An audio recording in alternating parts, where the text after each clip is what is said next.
विदेश की खबरों की तरफ।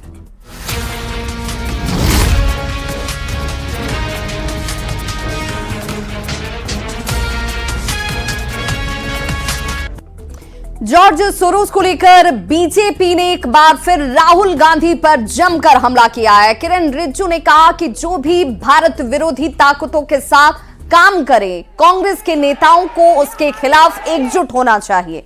बीजेपी ने दावा किया था कि कांग्रेस के राजीव गांधी फाउंडेशन को जॉर्ज सोरोस फाउंडेशन से फंड मिला है। बीजेपी ने राहुल और सोनिया गांधी पर भारत विरोधी ताकतों के लिए काम करने का आरोप लगाया।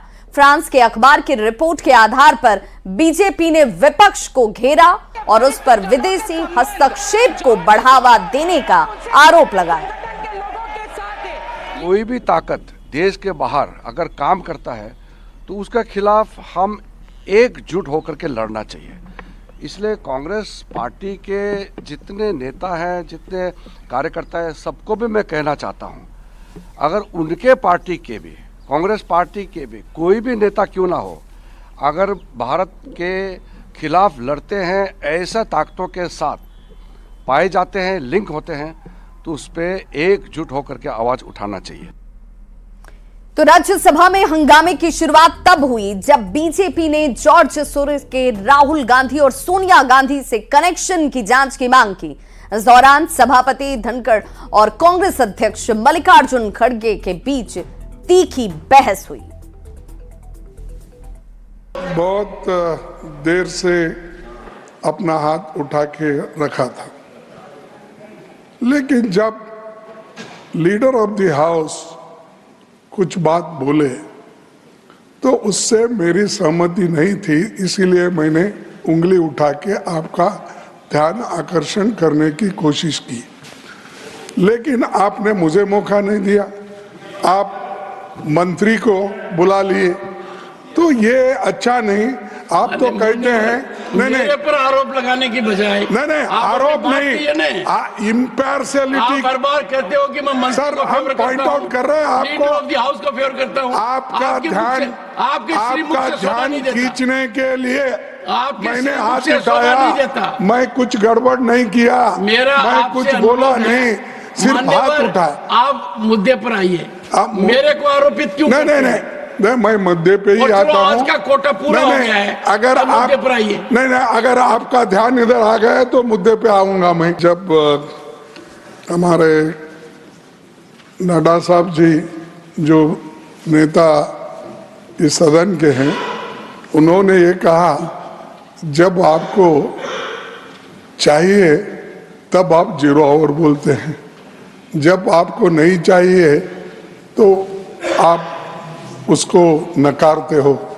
तो ये एक ही स्टैंड लेना चाहिए।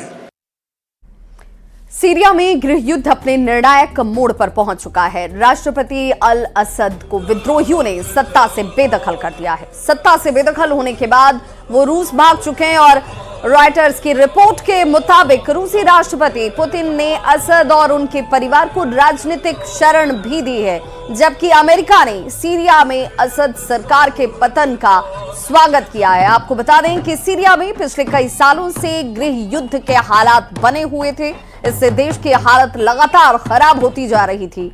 युद्ध की शुरुआत 2011 में हुई और उस दौरान हुई हिंसा में लाखों लोग मारे गए, लाखों लोग बेघर हो गए थे।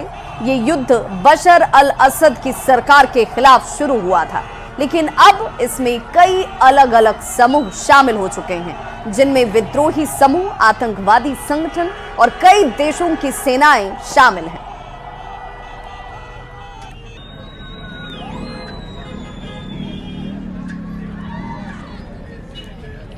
तो सीरिया में संघर्ष की टाइमलाइन क्या कहती है, ये भी जान लेते हैं। तो 27 नवंबर को सेना और विद्रोहियों के बीच संघर्ष की शुरुआत हुई। 1 दिसंबर को सीरिया के दूसरे सबसे बड़े शहर अलेप्पो पर विद्रोही एचटीएस का कब्जा हो जाता है। 5 दिसंबर को एचटीएस ने हमा शहर पर कब्जा कर लिया। 6 दिसंबर की तारीख जब दारा में स्थानीय विद्रोही गुट का कब्जा हो जाता है। वहीं 7 दिसंबर को होम्स पर एचटीएस के लड़ाके की तरफ से कब्जा किया जाता है और 8 दिसंबर को दमिश्क में विद्रोही लड़ाके घुसे और राष्ट्रपति देश छोड़कर रूस भाग चुके हैं।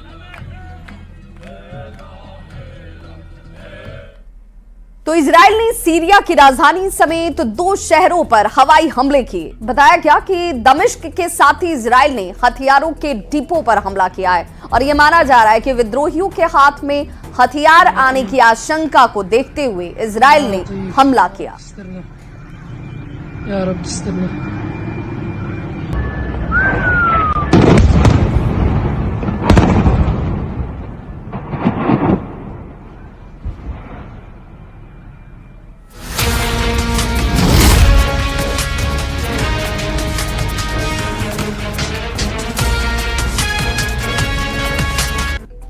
और अब बात शेयर बाजार की करेंगे।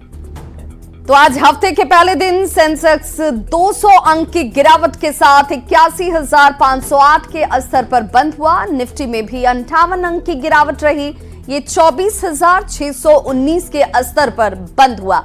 वहीं बीएसई स्मॉल कैप 262 अंक की तेजी के साथ 57,313 के स्तर पर बंद होता है। सेंसेक्स के 30 शेयरों में से 17 में गिरावट और 13 में तेजी रही। निफ्टी के 50 शेयरों में से 30 में गिरावट और 19 में तेजी रही। एनएसई सेक्टोरल इंडेक्स की बात करें तो उसमें एफएमसीजी सेक्टर सबसे ज्यादा 2.22% की गिरावट के साथ बंद हुआ। तो इस बुलेटिन में बस इतना ही, लेकिन न्यूज़ 18 बिहार झारखंड पर खबरों का सिलसिला लगातार जारी है।